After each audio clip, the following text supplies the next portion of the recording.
the man known to history as Charles Lucky Luciano was born Salvatore Lucania on the 24th of November 1897 in the village of Leccara Fridi, near the city of Palermo in the northwest of the island of Sicily. Salvatore's father was Antonio, a miner who worked in the local sulfur pits near Palermo. He and Salvatore always had a contentious relationship, one which got worse over the years. His mother was Rosalie. At home in Italy, he also had two siblings, a sister named Francesca and a brother by the name of Giuseppe. Another brother by the name of Bartolo was later born in New York. His name gradually changed from Salvatore Lucania over time. In his teenage years, he adopted the name Charles, as people in America had begun referring to him as Sal or Sally as an abbreviation of Salvatore, and he didn't like the sound of this. Lucania became Luciano during the 1930s, as the New York newspapers consistently garbled his surname and spelled it wrong, while it has been assumed that he became nicknamed Lucky in an ironic sense after he luckily survived a gang war attack in October 1929, during which he was beaten so badly he could barely see out of his eyes, and had his throat slashed before being left unconscious in a forest on Staten Island. Others applied the name Lucky to him thereafter, though in person he nearly always went by Charles or Charlie. Luciano had a droopy eye from the attack for the rest of his life. Many of the details of Lucky Luciano's incredible life story are debated today. There are significant reasons for this. Firstly, he was a crime boss, one who necessarily attempted to keep his actions and the details of his life secret for much of his own lifetime in order to avoid police prosecution. But the waters were muddied further by the publication in the mid-1970s, over a decade after Luciano died, of The Last Testament of Lucky Luciano, a memoir of his life which he allegedly dictated to the film producer Martin Gosch in the months prior to his death, in anticipation of making a film version of his story.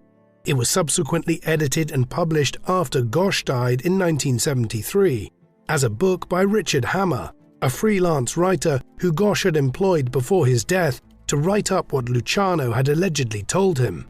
However, there was immediately a debate even before it was published as to whether the details provided in the book were genuinely related to Gosch by Luciano, or to what extent the memoirs were a work of invention, with the New York Times at the point of publication noting that The Last Testament reproduced errors found in other books which had been written up to that point on the Cosa Nostra, the Sicilian mafia, a seeming indication that Gosch or Hammer had simply taken much of their information from other secondary literature, rather than The Last Testament being the genuine reflections of Luciano on his life, looking back from the vantage point of the early 1960s. Nevertheless, while it can be difficult to separate fact from fiction when it comes to such a legendary character, the general facts of his life have been well established nearly a century after many of the most important details of it occurred. In just over half a century following the completion of the unification of Italy in the early 1860s, some 15 or so million people left Italy in search of a better life in the Americas, with the overwhelming majority settling in either Argentina or the United States, with Buenos Aires and New York City being the key entry points. The Lucanias were just one such family, setting sail from Sicily bound for the New World in the spring of 1907. This was around the absolute peak of the Italian migration, and there was also a massive influx of Irish, Jews, and other groups at this time. 20,000 migrants arrived in just one day to the Lower East Side of New York City, breaking all previous records set up to that point. This was the chaotic environment which greeted the Lucanias as they themselves arrived to the Lower East Side. People heaved everywhere.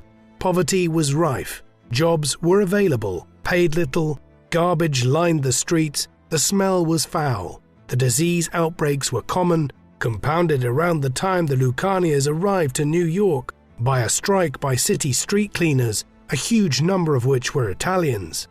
People lived with 4 families on each floor in the sprawling tenements, with one toilet for all 4 apartments, and with constant noise from the street, plus sweltering heat in the summers, which led some to sleep in the fire escapes at night. This was how America was built. It was not a good environment, and many Italians, Irish, Jews, and others turned to crime in a very short period of time after arriving to better themselves. Luciano was amongst those who were enticed into New York's less legal activities before long. In the late 1900s, there were numerous gangs of children and teenagers operating around the Lower East Side and Manhattan more broadly, picking the pockets of their victims, robbing street vendors, and even getting into low-level gambling operations, often venturing further afield to relieve the wealthier denizens of the great metropolis of their money and belongings while riding the ferries from Manhattan to Staten Island and Queens. Luciano was soon amongst these child hoodlums and before long had formed his own gang, running an operation whereby they extorted protection money from other children in return for keeping them safe on their way to and from school. One day, Luciano and his band of teenage extortionists approached a Jewish kid, and Charles explained that he would have to pay them 5 cents a week for protection. The boy told him in not a very polite fashion that he wouldn't be paying him the money. It was the beginning of a lifelong friendship between Luciano and Meyer Lansky, who was over 4 years younger than Luciano and his associates, and whose gumption in standing up to his would-be harassers impressed Lucky. Luciano's father was a traditional Italian working man who continued the humble existence he had lived back in Sicily in New York. He tried to discipline and control Lucky for his criminal activity and his constant non-attendance at school, eventually being sent to a secure school in Brooklyn, where he was forced to attend classes for a few months in 1911. Thereafter, he left entirely at 14 years of age and got a citizen's job working as a clerk at the Goodman Hat Company on Green Street, running north from Lower Manhattan towards the Bowery and Greenwich Village. He would stay working there for 4 years and must have been good at it, as his pay rose steadily. At the same time, though, he was working his way up in the criminal world, running a gang of young criminals on the east side of Manhattan. Clearly, this group was not engaged in minor activities. In June 1916, when he was still just 18 years old, he was arrested in a bar, and Luciano ended up serving his first jail sentence for a term of 8 months at New Hampton Farms Reformatory. When he got out, he briefly returned to his job at Goodman's, but it didn't stick. Luciano's philosophy by then being, quote, "If I have to be a crumb, I'd rather be dead." A crumb to Luciano being the average working man. Thereafter, he became ever more embedded in the New York crime world. He got to know many of the 20th century's most famous criminals during these years. Figures like Al Capone, who were also rising up in the New York underworld at this time, though Capone soon absconded to Chicago after a violent bar fight in Manhattan in 1919 landed him in trouble with the police. Luciano's closest associates after a time were his old friend Meyer Lansky and Bugsy Siegel, the latter being another Jewish teenage hoodlum who got his name for being crazy as a bug and his overt willingness to use a gun when needed. On the Italian front, Luciano befriended 2 other important figures at this time: Francesco Castiglia, better known to history as Frank Costello, an Italian from Calabria, the boot of Italy near Sicily on the Italian mainland, and Vito Genovese, another Italian originally from near the city of Naples. Luciano, Lansky, and the others worked together on and off through the late 1910s and early 1920s, but they were small-time criminals at this juncture for the most part. What would change things was their growing association with some of the foremost Italian gangsters in New York, men like Joe the Boss Masseria, who Luciano was close enough to by the late summer of 1922 that when Masseria was targeted by a hitman by the name of Umberto Valenti during a turf war in a failed murder attempt, Luciano was amongst those who later went after Valenti. It was apparently Lucky who remained calm during the engagement and killed him. What allowed Luciano and others like Genovese, Costello and Lansky to go from peripheral figures in New York's underworld to become some of the most dominant criminals on the East Coast of the United States was the prohibition on the sale and supply of alcohol, which was introduced across America through the 18th Amendment in 1920. Prohibition was introduced in many ways as a way for the political establishment in America, which were people of generally British heritage and Protestants, to attack Roman Catholics arriving from Ireland, Italy, and other parts of Europe, and setting up restaurants and bars across the 1900s and 1910s. It had the opposite effect. Firstly, it did not work, and secondly, it became a catalyst for the expansion and professionalization of the Italian, Irish, and Jewish mafias, in particular in cities like New York, Chicago, Boston, and many others. Luciano was one of the great beneficiaries, as he, Lansky, and others began producing, moving, and selling ever greater quantities of bootleg alcohol around the tri-state area during the 1920s. They grew to become some of the foremost figures in Masseria's criminal organization. Without prohibition, it is possible that very few people would know a century later who Salvatore Lucania even was. Luciano and Lansky did not rise entirely owing to their links with Joe Masseria. They had another connection. Arnold Rothstein, often nicknamed the Brain, was a somewhat different kind of early 20th century New York criminal. He was born into an affluent Jewish-American family in Manhattan back in 1882. In the course of the 1910s, he rose on the back of his application of mathematical principles to illegal gambling and a keen business sense, running casinos and horse racing tracks up and down much of the East Coast. He was infamously alleged to have fixed the 1919 World Series of Baseball in order to make $350,000, yet this has never been fully proven. By the mid-1920s, Luciano and Lansky were being mentored by Rothstein, who lent a more businessman-like approach to their burgeoning operations. He also cultivated the idea in them that appearances were important. Did Luciano want to be viewed as a small-time gun for hire or a leading crime boss? Rothstein asked him. Luciano and Lansky both decided on the latter, and as the years went by, they evolved from criminals on the make on the Lower East Side to well-dressed operators living in the suburbs of New York or discreetly in Manhattan hotels under aliases and directing affairs rather than getting their hands dirty moving bootleg alcohol themselves. It was an ethos which would be adopted throughout much of the Italian-American mafia in years to come. It was not all risk-free, far from it. Before they came fully under Rothstein's wing, Luciano was still selling and handling narcotics, even as alcohol was becoming the bread and butter of people like him in the 1920s. In the summer of 1923, he is recorded as regularly meeting a distributor by the name of John Lyons in a pool room on East 14th Street in Manhattan. That is until the day that he realized that Lyons was an undercover cop. After being taken to a police station, they informed him about what he already knew.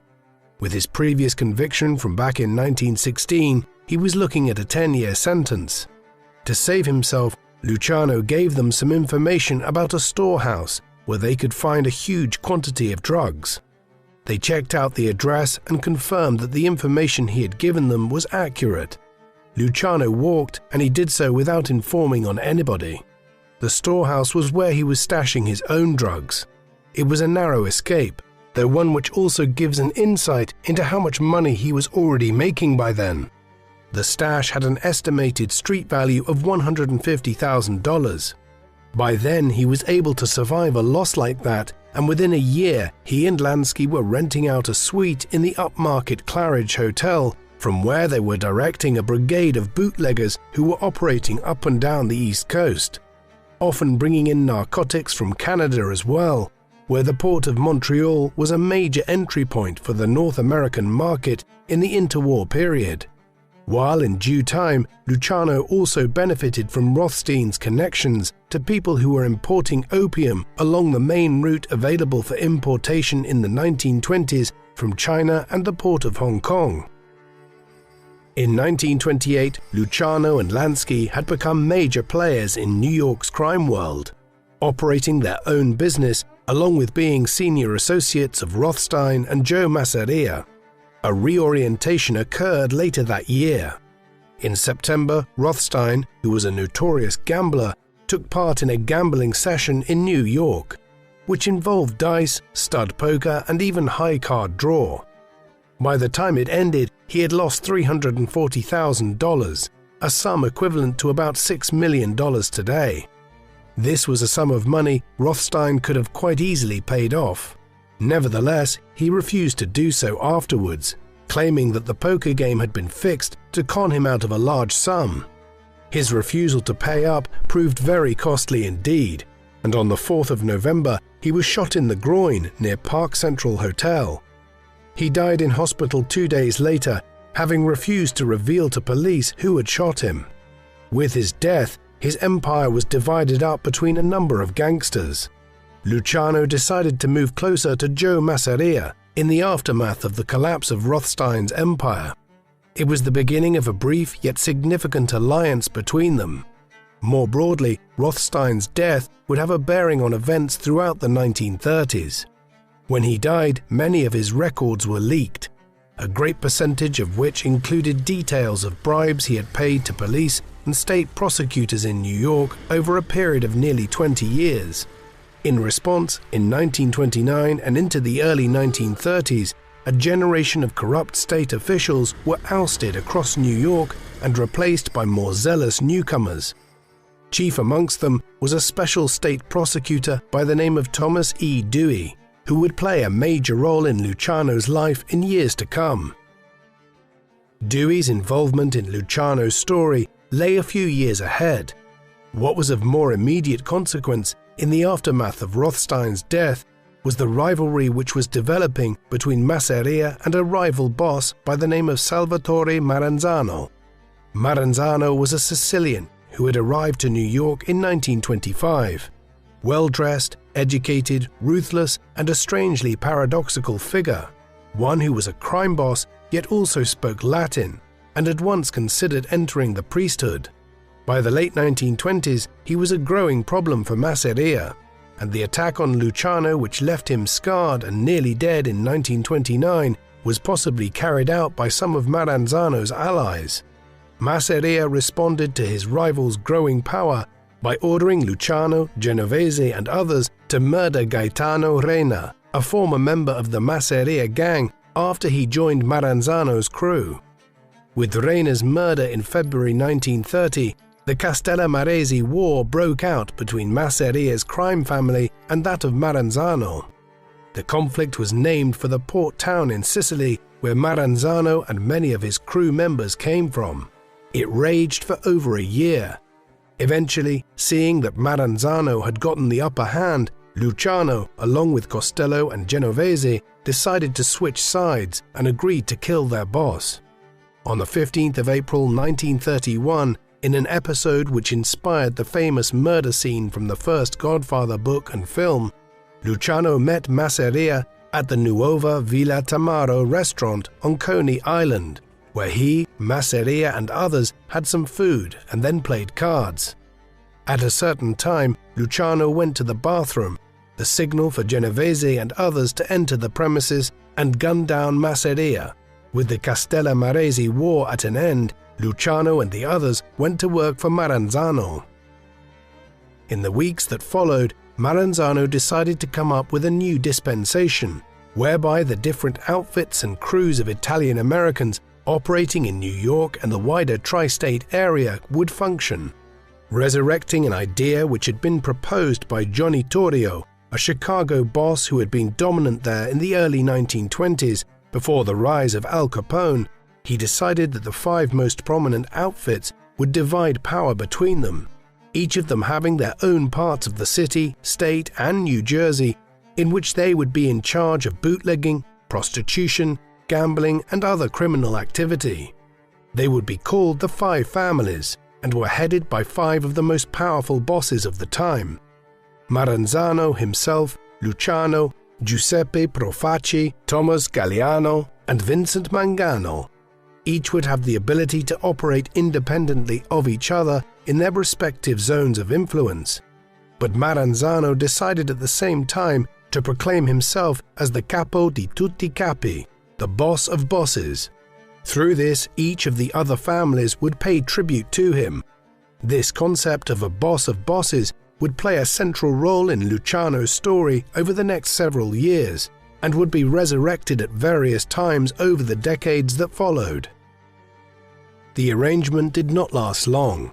Within a few months, there was evident tension between Maranzano and Luciano, much of it based on Maranzano's heavy-handedness and also his clear prejudice against their Jewish colleagues, like Lansky and Siegel. By the autumn of 1931, Maranzano was already discussing the idea of removing Luciano and others close to him, who had been working with Masseria in the 1920s, including Genovese and Costello. Luciano's suspicions about Maranzano's intentions were aroused when the boss of bosses asked him on several occasions what his home address was, to which Luciano dismissively replied that he didn't have a fixed home. Lucky also began planning to murder Maranzano, a plan he accelerated when he got a call in September 1931 asking for him and Genovese to meet him at his new office suite near Grand Central Station on Park Avenue. Instead, Luciano contacted Lansky, who had arranged for 4 hitmen who Maranzano would not recognize to go to his office disguised as Internal Revenue Service officers. It was known that Maranzano was having tax difficulties and was expecting IRS officials to call to his office, so the bodyguards were let in. There, Maranzano was stabbed 6 times. As he fought back, the assassins, who had tried to do things quietly, pulled out their weapons and shot him 4 times. To make sure he was dead, they then slit his throat. Luciano was now in a position of unprecedented power following the rapid disappearance from New York's criminal underworld of Rothstein, Masseria, and Maranzano. He could at this juncture have made a claim to be the boss of bosses, much like Maranzano had tried to set himself up as, particularly so as another major figure, Al Capone, was also about to be removed from the scene out in Chicago, as the authorities there were coming to the end of a case which would see him sentenced to over a decade in prison on charges of tax evasion. Nevertheless, Luciano chose not to claim a position of preponderance. After years of bloodshed, he contended that collegiality and a fair division of territory in which everyone would benefit was the best way of proceeding. Accordingly, within weeks of Maranzano's death, the commission was established, whereby 7 individuals, the heads of the 5 families in New York, plus the head of the Chicago outfit, and a 7th figure from the region in between Cleveland, Ohio, and Buffalo, New York, which in 1931 was Frank or Ciccio Milano, would each meet occasionally to direct the affairs of the Italian-American mafia, which would be run as a decentralized syndicate, with each family administering its own territory and staying out of the affairs of others, except where their interests overlapped. It was the beginning of the mafia as a national crime organization, and Luciano, more than any other individual, brought it about. The next several years were ones of flux for Luciano and his crime family. Genovese became his second-in-command, with Costello as his consigliere. They continued to work closely with Lansky and Siegel and the wider Jewish mob, as well as the other 4 New York families. A transition was undertaken in 1933 when prohibition came to an end, and the massive loss of revenue was compensated for by an expansion of their activities into many other fields, notably gambling, with Siegel heading out west to try to establish a gambling haven in Galveston, Texas, later relocating to Las Vegas, Nevada. Other initiatives included a growing role in the unions and labor movement, as well as the expansion of the narcotics trade. Luciano became a very wealthy man in the process. He was difficult to pin down, residing at various luxury hotels around Manhattan, notably the Waldorf Astoria, arguably the most esteemed hotel in the whole world at the time, later relocating to the Barbizon Plaza. Despite the plush surroundings, he maintained some of his old habits. One evening at the Barbizon, he ordered silverware and dishes up to his room without any food. An associate of Luciano's had brought him over some spaghetti cooked by his mother. He didn't marry, and at least in the 1920s and 1930s, rarely had any committed relationships other than that with his sometime girlfriend, gay all over, instead dating a string of women for short periods of time, a habit which apparently resulted in a venereal disease, which troubled him periodically throughout his life. The mid-1930s were a period of instability for reasons beyond the end of Prohibition. It was during this period that Thomas Dewey, the New York special investigator who in years to come would become the Republican candidate in both the 1944 and 1948 presidential elections, intensified his efforts to crack down on organized crime in New York. Having acquired a strong supporter when Fiorello LaGuardia, himself the son of Italian immigrants, was elected as mayor of New York in 1934, Dewey set his sights first on Dutch Schultz, a German Jewish mobster who was an associate of Luciano and Lansky. He had diversified out of bootlegging in the early 1930s by becoming a major player in the numbers game or lottery in Harlem. Dewey followed the money and was soon tightening the noose on Schultz, with tax evasion charges. As he did so, Schultz made it known that he was considering trying to kill Dewey. When it became clear what he intended, Luciano and others had no option except to act.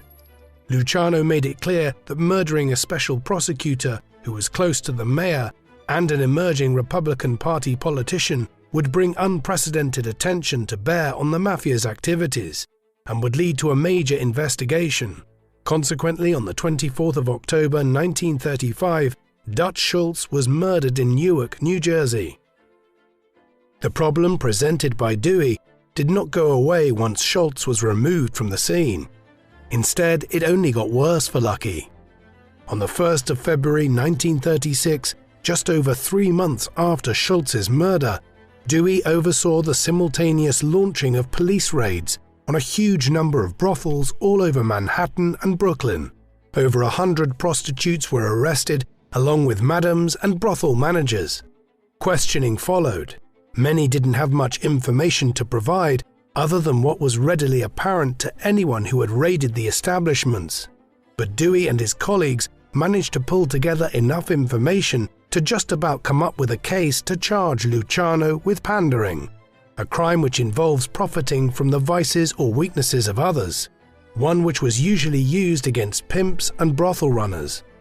As the investigation team did its work, operating out of the Woolworth building in Tribeca, which until 1930 had held the crown of the world's tallest building, Luciano was down in Miami, Florida, where he often spent the colder winter months overseeing the mob's growing business in Florida and offshore in Havana, Cuba.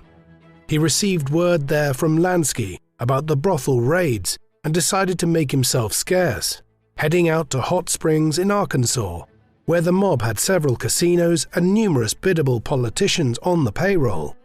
He waited there to see how events in New York would unfold.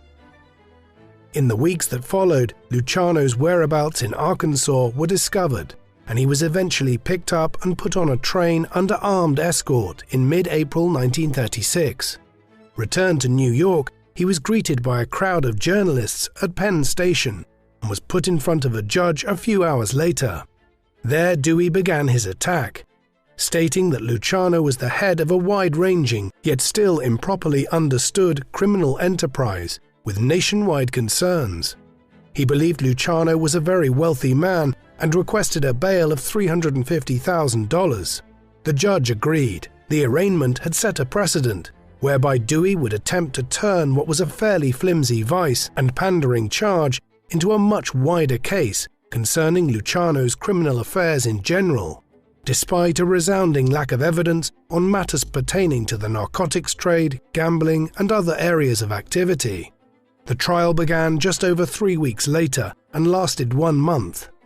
Dewey followed his initial pattern at the arraignment of making it about much more than the vice and pandering offences, and instead built up a case concerning Luciano's wider role as a leading New York criminal boss.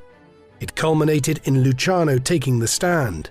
During cross-examination, Dewey got the better of him, with Lucky slipping at one juncture during a lengthy session in which he lied about virtually everything else, but admitted to being a minor bootlegger for a time in the 1920s, as Dewey questioned how he had become so wealthy without having a legitimate job throughout the Prohibition era.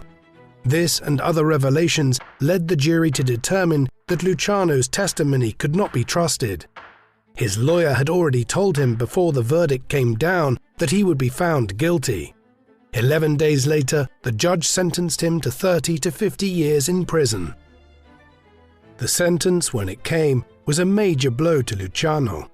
Although he had expected to be found guilty on some offences, it had never seemed feasible that he would be given what in reality amounted to nearly a life sentence. There were serious questions asked at the time about how the case was prosecuted and the nature of the evidence, with Meyer Lansky proclaiming that his buddy Charlie had been set up. He was perhaps not entirely incorrect. While there is little doubt that the mafia was involved in prostitution in New York, the level of that involvement was debatable. During the 1920s and early 1930s, it was negligible, and Luciano appears to have had almost zero involvement, as figures like him viewed it as hardly worth the effort when money could be made much more easily from bootlegging. In the mid-1930s, with Prohibition ending and the Great Depression continuing to impact on businesses countrywide, the illegal variety included, Luciano and his many associates did become involved in prostitution in New York.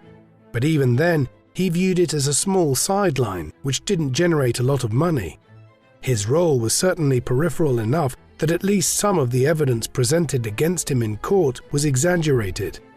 More broadly, Dewey had made the court case a prosecution of Luciano's wider life and career, for much of which he had only speculation and hearsay to go on.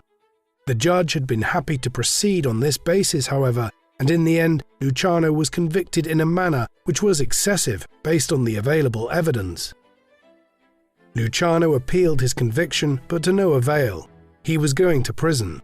There he would try to maintain some role in the running of New York's underworld.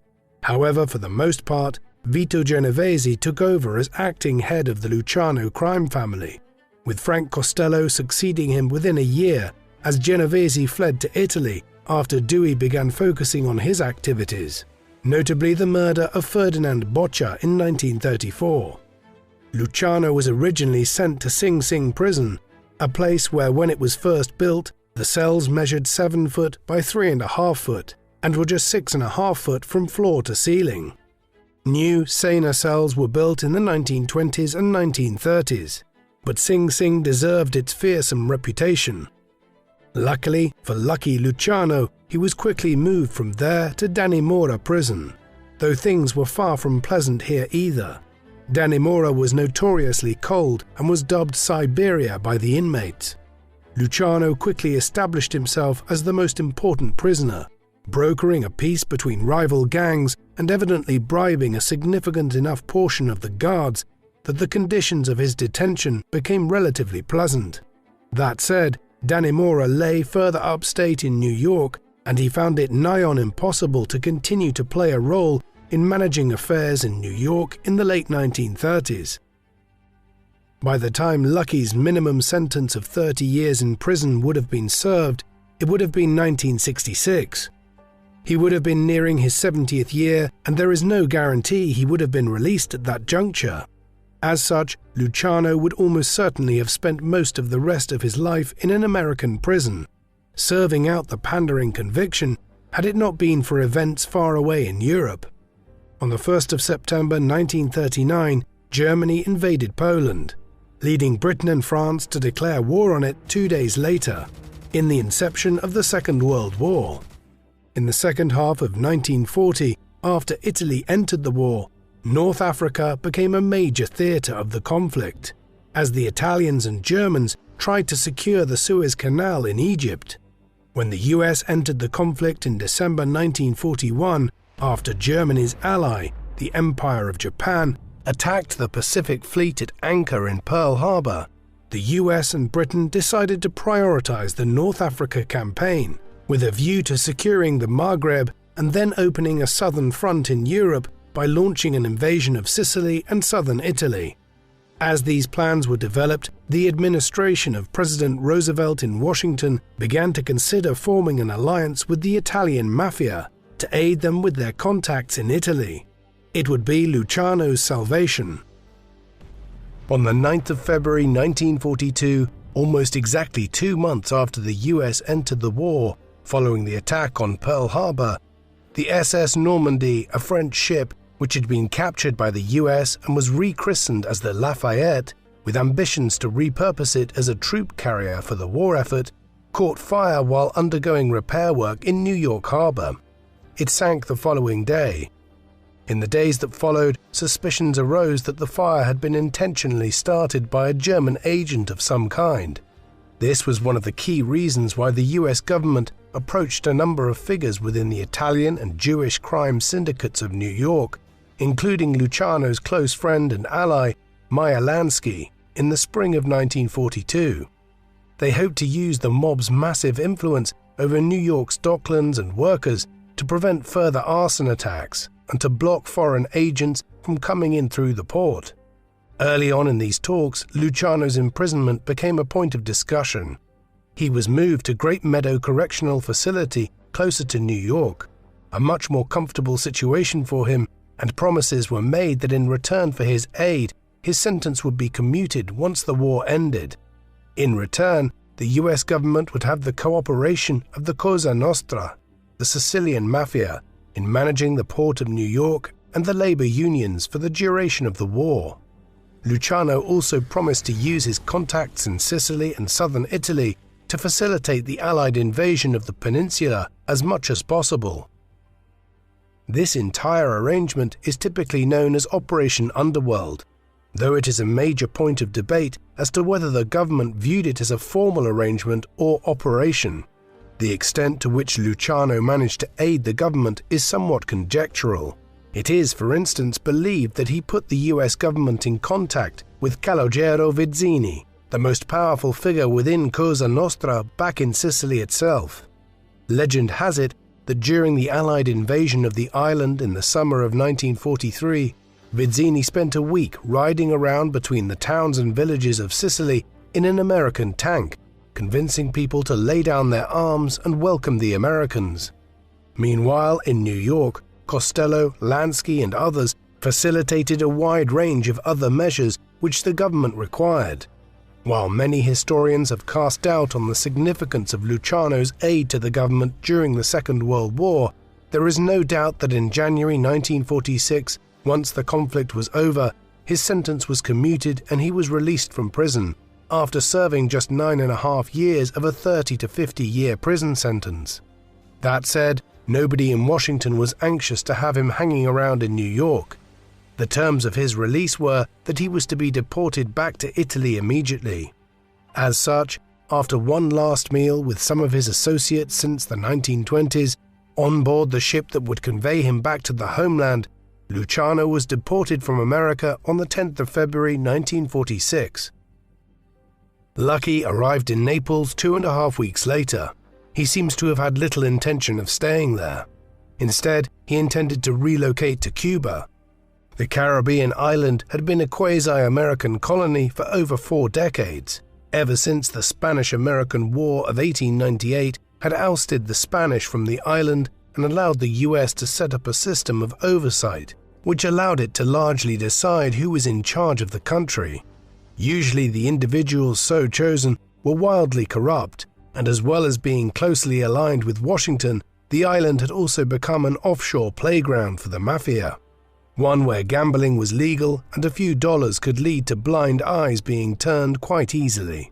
It was also close enough to the US that Luciano could keep a hand in running affairs in New York without the fear of extradition. And so in the autumn of 1946, he set off for Cuba, taking a circuitous route through several South and Central American countries, to ensure that he shrugged off any American or Italian police who were monitoring his movements. He arrived in the capital Havana in October 1946.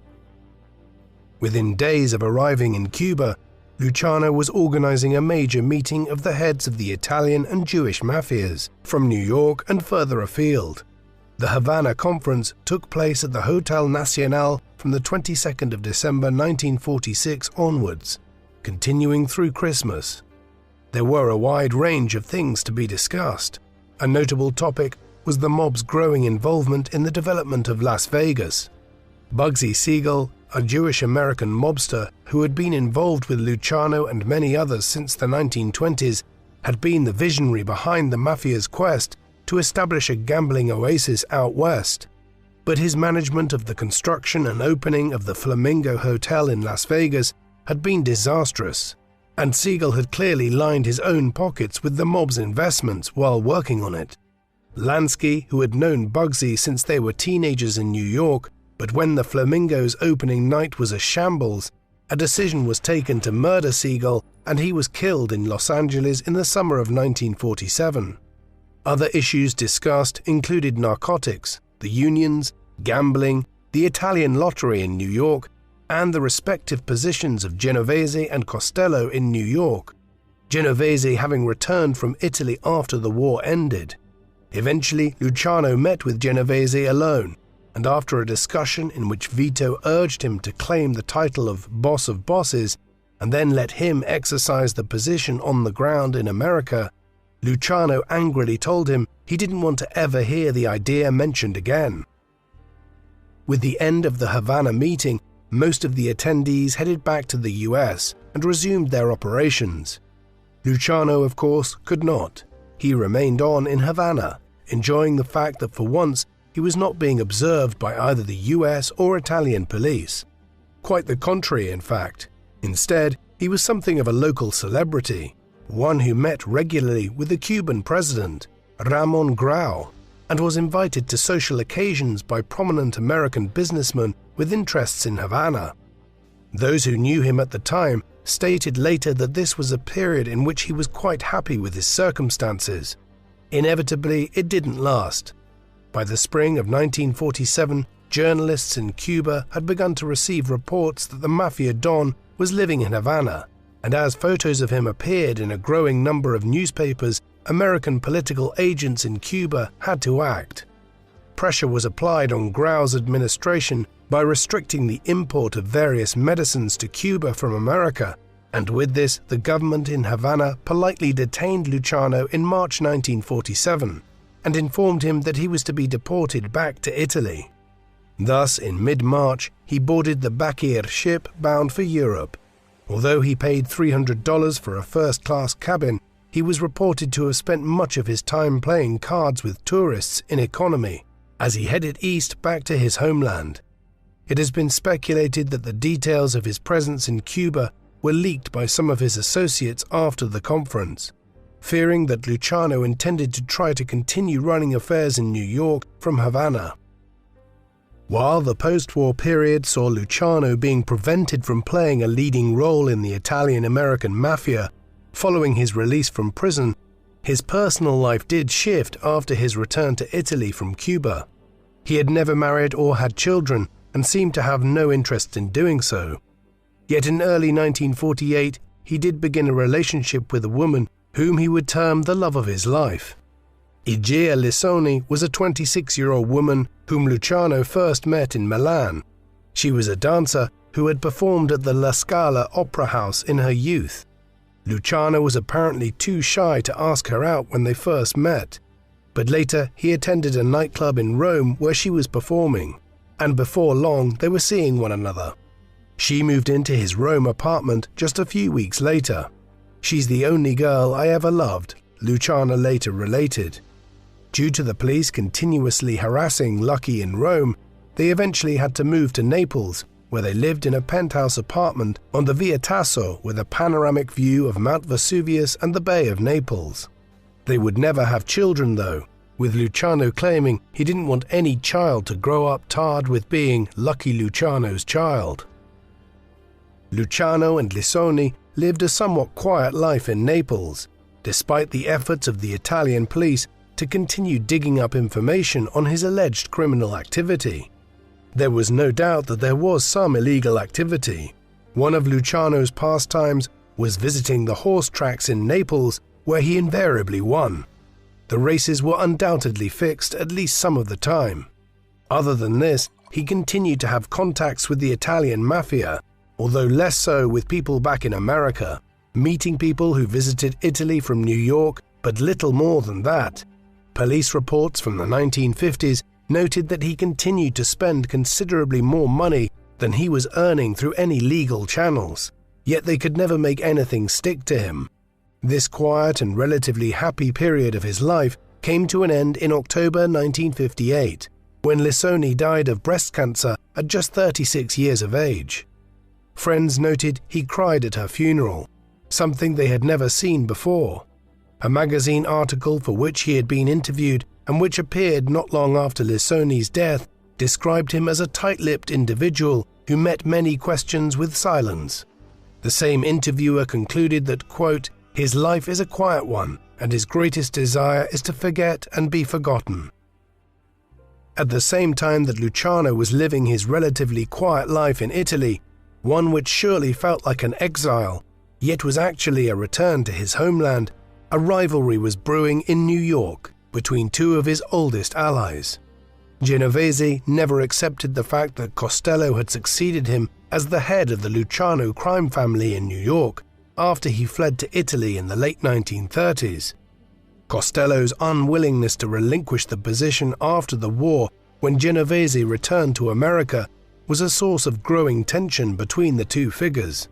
Costello's position was weakened in the early 1950s by the Kefauver hearings, where the US Senate forced him and many other figures to testify about the existence of an organized crime syndicate amongst Italian Americans. Finally, in 1957, Genovese tried to have Costello murdered. He survived the attempted hit carried out by Vincent the Chin Gigante. However, Costello decided to retire and allow Genovese to take over at this juncture, rather than engaging in a bloody and possibly protracted power struggle. With this, Genovese became the head of the Luciano crime family, but ironically, the man after whom the outfit was named was never happy with this decision far away in Italy. It has been suggested on more than one occasion that Luciano was in some way involved when charges were pressed against Genovese in New York not long after he took over affairs there. Genovese was implicated in a large sale of narcotics and would eventually be sentenced to 15 years in prison in 1959. He surrendered himself and began his sentence in 1960, and would die in prison in 1969. There is certainly a case to be made that the incident which brought Genovese down, an alleged deal with a low-level Puerto Rican drug dealer, seems curious. Why would Genovese have been directly involved in such a deal, instead of letting a minion handle it? Whether Luciano, who had been visited on a few occasions in Naples by agents of the US Federal Bureau of Narcotics in the late 1950s, was involved remains speculative, though friends who knew him in Italy in his later years did recount that news of Genovese's conviction and imprisonment was one of the few things that cheered Luciano up in the months following Lissoni's death.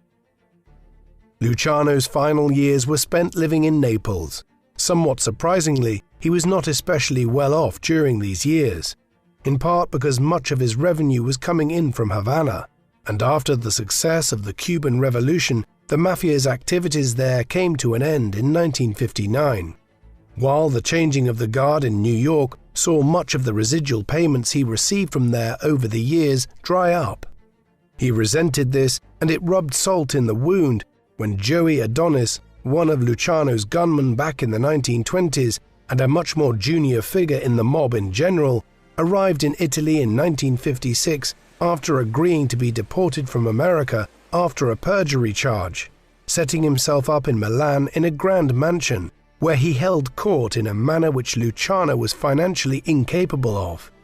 It was in an effort to turn his ailing financial situation around that he agreed to discuss a movie project based on his life with Martin Gosch in the early 1960s.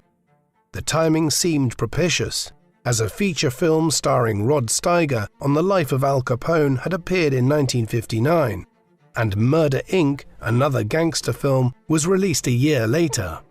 In the last months of his life, Luciano had been in contact with Gosch and was laying the groundwork for such a film, though how this project would have been received by those who were still active in the mafia is very debatable. As it turned out, the film would never come to fruition.